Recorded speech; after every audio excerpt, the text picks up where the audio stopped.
welcome to my channel and welcome to part 3 of my eating disorder story. I just want to tell you first that there will be some sensitive topics mentioned. I will stay away from details or mentioning anything that would be too triggering, but if at any time you feel triggered, please honor your feelings, have compassion for yourself, and stop watching the video if you need. Some of the topics I will be mentioning, again, no details, no specifics, but some topics that will be mentioned will be eating disorders. I think you probably guessed that. Also, trauma, infertility, miscarriage and pregnancy loss, pregnancy complications, and premature birth. So I, again, won't talk about any specifics. So if you didn't watch my first 2 videos, feel free to do that. But I will also just recap real fast. My eating disorder started at age 9 and it continued through elementary, junior high, high school. There were times where it was better and times where it was worse, but it was always there. And another big part of my life was music. I played viola. I excelled and I had amazing opportunities through music. I used my eating disorder as a way to cope with stress. My eating disorder got worse around the times that I was doing auditions or competitions. My eating disorder definitely ramped up during those times. And I also was in an elite youth orchestra, which was really demanding, and it was very competitive, and it had really high expectations, which caused more stress, which made me turn towards my eating disorder. But at the same time, it was a really positive part of my life and my personality. I'm a perfectionist, I'm driven. It was really nice to be in that environment and be around others who I could really relate to. So that was, again, a big part of my life. Okay, so college, I was fortunate enough to go to my dream school, which was Indiana University School of Music. And I wanted to go there since I could remember, since the first time I had really heard of the program and what they had to offer musically. I was able to study with world-renowned musicians there. It was such a positive thing in my life and really helped me excel in my music. It was also really competitive, demanding. It was a high-stress environment, but I really thrive in those environments, and I did well there and would not trade anything for my experience that I had there. So I did have some trauma in college, and between the high-stress environment and the trauma, I had no appetite, no desire to eat, and I really turned towards my eating disorder, and it help me cope with that.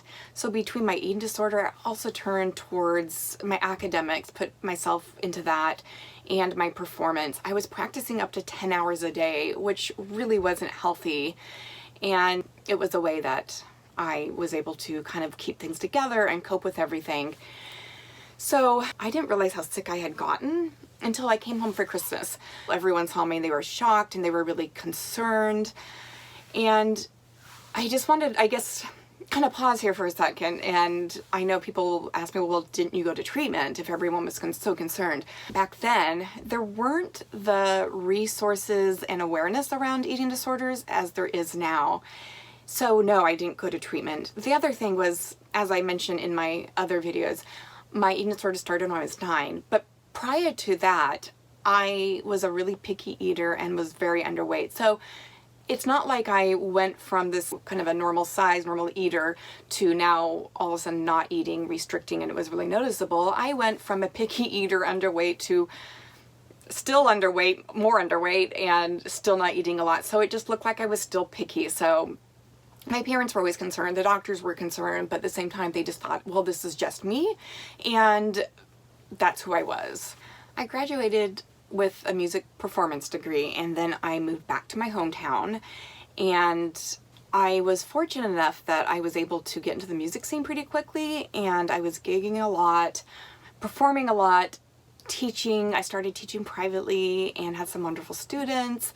I just really loved being busy. I still do, so I got a job at an athletic club. That led my eating disorder to morph into not just restricting and exercise, but restricting and exercise more and more and more. And that just kind of led into over exercising and really a compulsion to exercise. And it also led to like healthy eating. I was always trying to be healthy, and that led to like orthorexia tendencies. So that environment definitely affected and helped my eating disorder morph into other things. I also had a lot of other negative things that were going on in my life outside of my eating disorder, and my eating disorder definitely was something that was there for me, and that was the one constant in my life, and I turned towards it, and it got pretty bad. I got really sick, but I, just kept dealing with life the way I always did. Even though there were negative things that were happening, there were also a lot of positive during that time. And, besides playing with some wonderful musicians and connecting with musicians, teaching and connecting with my private students and their families, I also, in my mid-20s, purchased a business, and I still own that business today. And it really combined my passion for music and business, and I have a lot to share with that if you ever want to know more about that story and how that came about. I truly believe that we are all more capable than we can even imagine, especially if you have people who say, well, that's impossible, you can't do that. Things really fell into place for me, and it's something that I am really open to share. So let me know in the comments if you want me to share more about that. I was shy, young, single, a female in the business world. That is that's the minority. So I had a lot of hurdles to get through and jump over, but I was, tenacious and really got through all of that.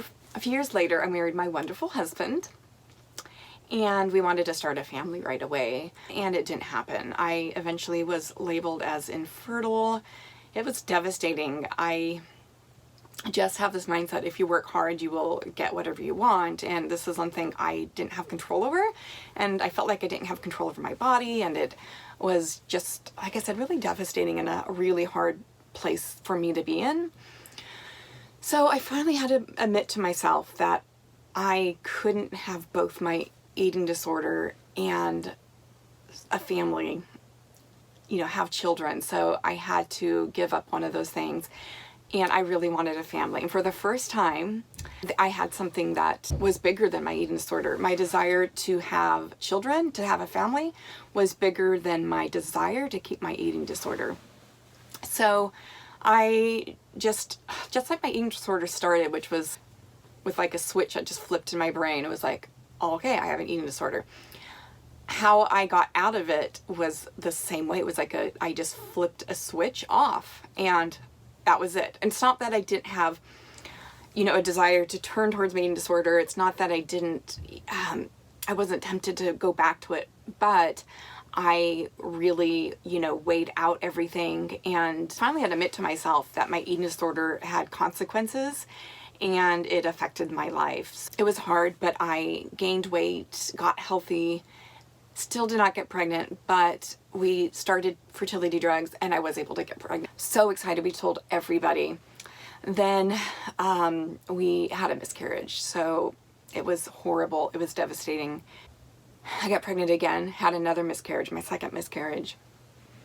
Third time I got pregnant, I ended up delivering my healthy baby boy, and he's amazing.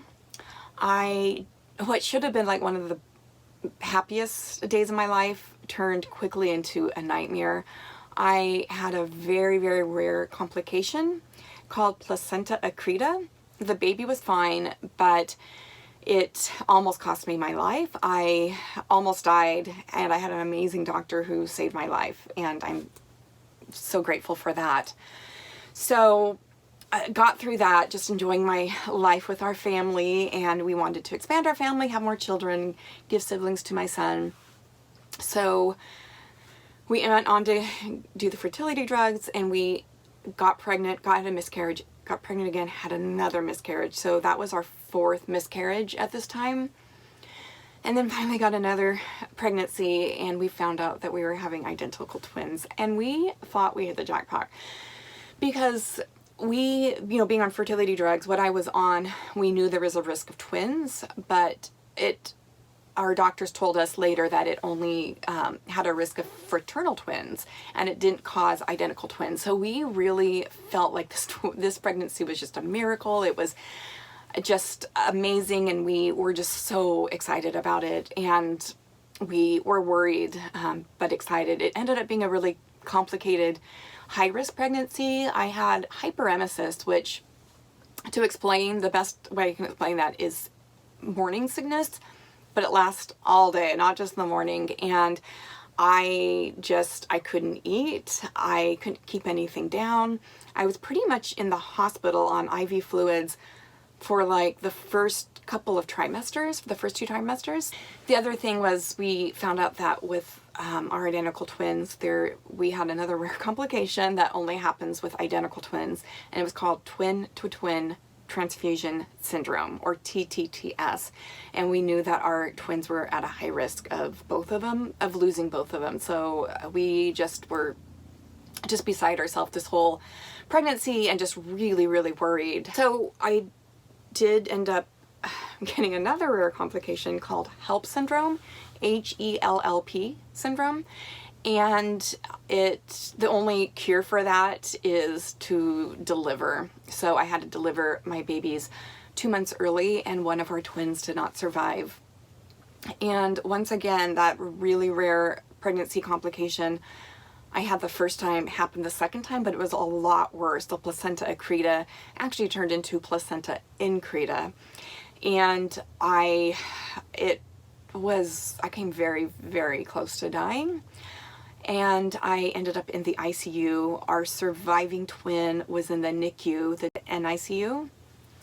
So it was a lot of hard things that were happening and going on. And after that, I was definitely tempted to turn towards my eating disorder just to deal with everything. But I just felt so helpless as a mom. And that actually is what kept me from relapsing. I knew that, not being able to take my own baby home, having my baby in the hospital, I felt like my body had failed me, it had failed my babies, I felt like I failed my babies. And the only thing that I could really do was pump my breast milk and bring it into the NICU. Our baby was so tiny and weak, he couldn't eat, he couldn't breastfeed or even take a bottle. So I would pump my breast milk and bring it in, and they would put that and fortify it and he had an NG tube, so that's how he was fed. And then he graduated to bottles, and then eventually I was able to breastfeed him some. It was a lot of work, but that is really what kept me from relapsing and just keeping my values of, I can do this, and if I want to do this, if I want to be able to nourish my own baby, I need to nourish my own body so that I can provide that. I was already having a lot of problems even making milk because of the complications that I had with the pregnancy, and my body was not healthy. So with that, I knew I didn't have any leeway to treat my body poorly and not nourish it. So that's really what kept me from relapsing.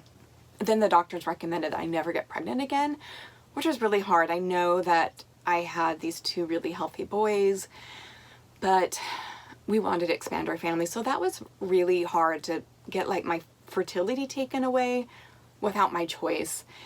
So again, I didn't feel like I have control over my body. I knew I didn't really have a choice to get pregnant because I was infertile, and the doctors wouldn't give me fertility drugs. It wouldn't be right. So we went on with our life, and then we did have a surprise miracle. I did get pregnant on my own without any fertility drugs. The doctors were shocked and scared, and we kept, it was a high-risk pregnancy, but things worked out. So we did have another boy, all boys, and he was born 2 months early. He was in the NICU, and again, just my desire to provide breast milk for him and bring that to him and keep him as healthy as I could really kept me from relapsing and keeping me healthy. When they delivered our last son, they tied my tubes. They were just like, we can't risk, we never want to see this uterus pregnant, was the words that they said to me. They really worried and knew it was the safest thing for me and my family to and not be able to have kids anymore. So that was hard. But I dealt with it and tried to enjoy, and I did enjoy my time with my boys. I started having a lot of health problems, and I had chronic pelvic pain. I had just a lot of other issues going on, chronic fatigue, and I was just really worn down. Half the month I couldn't even get out of bed because I was in so much pain. And I finally had surgery which revealed that I had endometriosis, and they removed it. It kept growing back. I had several surgeries for endometriosis. It had grown all over different organs, and it was really severe. I finally had a hysterectomy after fighting for my fertility for so long to have these babies, and we weren't done having a family. We wanted more children. That would have been our choice.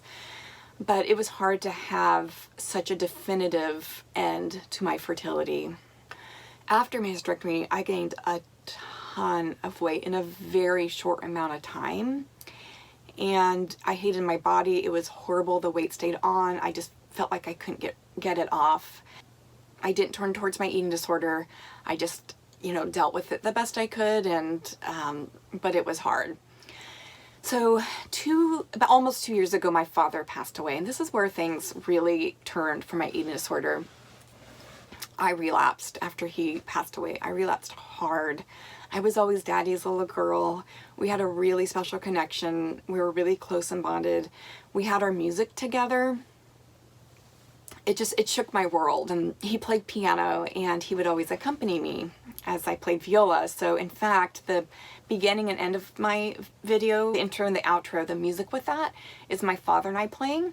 It's the Ave Maria by Bach Gounod, and it's really special, and I'm really fortunate to have recordings of us, and that's why I put that in there.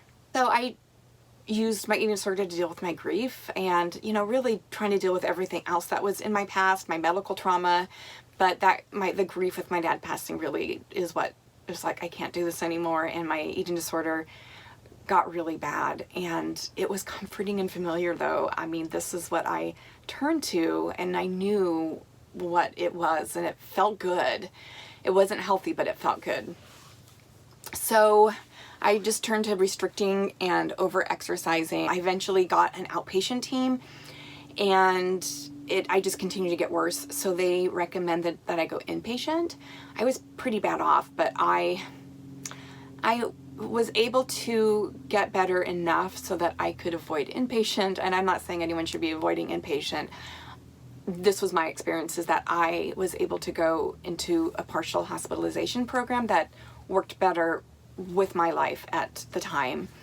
And I really didn't want to be there. I didn't think I was sick. I didn't think I needed to be there. I really just checked the boxes off and tried to get out of there as fast as I could. So I got out of there, and last May, middle of May, and I went back to my outpatient team, which they are wonderful. I am so grateful for them. They put up with a lot with me, but I started slipping, and I just kind of got stuck, and they recommended higher level care again. So I ended up going back to PHP, partial hospitalization program. So early November, I went to PHP, and I was in there for quite a while, and then I stepped down to IOP, which is intensive outpatient program. And I graduated from that, woohoo, on Valentine's Day this year. So that felt really good. And somehow this last time I found my motivation. I found just why I want to recover. My mindset is completely different. I wasn't just checking the boxes. I was really there to get the most out of it and to really recover.